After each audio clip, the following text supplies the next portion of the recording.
Well, a gentleman, I should imagine, Gareth, who's going to be in much better mood of recent times, not least of which his old mate Dan is sitting opposite me here. You can wave at each other if you like, lads. Evening. Yeah.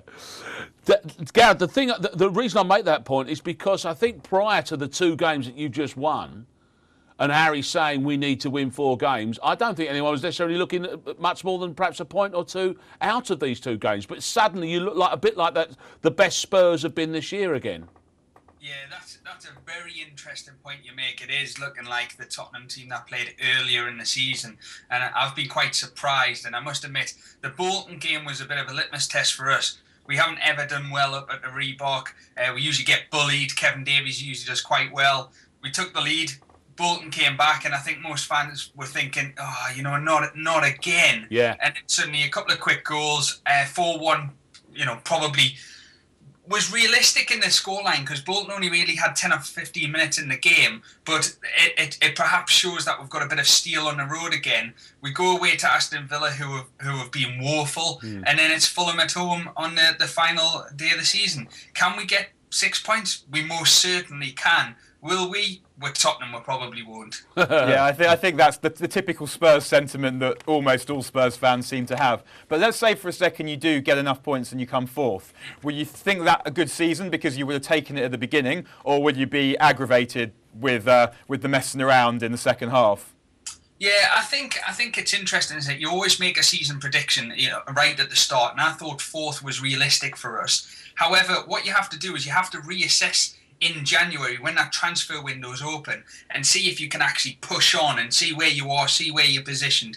And I think Newcastle did that with the signing of Cisse. That's been a stroke of genius, probably one of the best January transfer signings ever, if not the best. And they pushed on, and we had that lull, and it's dropped points, against the likes of Norwich at home, against Sunderland away when we were so negative, that you just think, if that had been, if we could have turned that defeat against Norwich at home into a victory, and we'd maybe got more than a point away at Sunderland, just those 2 results, the league table would look very, very different. But, as Tottenham fans, I think we're kind of used to that. The England speculation, Harry, the players perhaps being a bit tired, maybe getting a bit arrogant, it's all contributed. And I just hope that, as we go into the closing stages of the season, we can nick that 4th place. However, it would just be our luck that Chelsea would then win the Champions League. Well, this is the point I was going to make to you. Is it patently, and I don't care what anyone says, patently that Tottenham were affected as a club through their manager downwards, arguably through the management downwards, by the whole situation of Harry having to go through the court case and then his name being immediately linked with England. You're not telling me it was a coincidence that there was a massive dip in form. I know a lot of Tottenham people have talked about his tactics during this period, but frankly, when Harry is on his game and he's got his players on their game, they can play anywhere they like on the pitch. They'll take teams apart. So the point I kind of want to go on and make then, is it a more stable Tottenham now because you've got a little bit more momentum and now Harry's going to stay? Does this mean Modric is probably going to stay, that Bale might stay, that you can now kind of push on from this point forward again? Yeah, well, it's interesting. I don't agree with you on the Harry for England. And neither do I. If you look at the back end of last season, I think you've seen the same collapse from Tottenham, and that probably...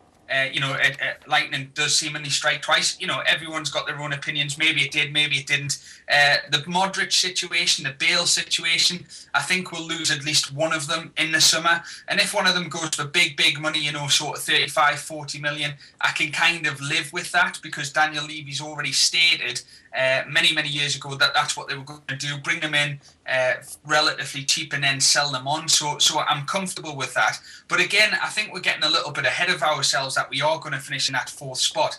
Newcastle, and I know you've just been talking to Stu, but Newcastle, I can see them turning over Manchester City on Sunday, and I can see us slipping against an Aston Villa or a Fulham, just getting a bit too arrogant, a bit too cocky, and losing their grip. And Newcastle have got nothing to fear. They either go from finishing 6th, which is a fantastic season, to finishing 4th, which would be unbelievable. And for us, it's 4th and bust. So I really hope the team can shoulder that responsibility. Stay ahead of the game with Sports Tonight Live. Don't miss a thing. Subscribe to our YouTube channel. Search for Sports Tonight Live on Facebook and like our fan page. Follow Sports Tonight TV on Twitter and tweet us your thoughts and opinions. Sports Tonight Live, it's the platform for the fans.